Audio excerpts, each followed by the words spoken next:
Hello everyone, আজ বেরিয়ে পড়েছিলাম শ্যুটে। আর সকাল সকাল স্নান করেই পাউরুটি খেয়ে আমি কাজে বেরিয়ে পড়েছিলাম।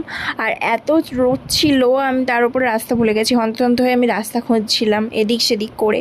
তো তারপরে আমি ঝপ করে চলে গেছিলাম, আর গিয়ে দিদি ড্রেস পরিয়ে দিয়েছিল আর বসিয়ে দিয়েছিল মেকআপে, কারণ আজ ছিল ক্লাস ডেমনস্ট্রেশন। আর দেখো এরা কি সুন্দর বুঝছে, প্রথম থেকে খুব ভালো স্টুডেন্ট।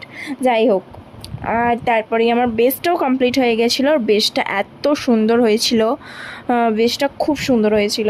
আর তারপরে আমার হেয়ার পার্টিশন করে আমি একটু খেয়ে নিচ্ছিলাম এগ রোল আর ঠান্ডা ঠান্ডা কোল্ড ড্রিঙ্কস। তারপরেই দিদি হেয়ার ধরে ফেলেছিল। আর এই হেয়ারটা আমার মুখে এত যায়, এত সুন্দর লাগে। মিডিল পার্টিশন বলো, সাইড পার্টিশন বলো, আমার এই হেয়ারগুলো খুব যায় আমার মুখে। তো বেশিরভাগই সবাই এই হেয়ারগুলো আমার মুখে করে। যাই হোক, আর আমার ফাইনাল লুকটা দেখো। ফাইনাল লুকটা তো আমার খুব সুন্দর লেগেছে। তোমরা জানিও তোমাদের কেমন লেগেছে, আউটপুট দেখতে পাবে। আর ভিডিওটা ভালো লাগলে একটা লাইক আর একটা কমেন্ট করে দিও।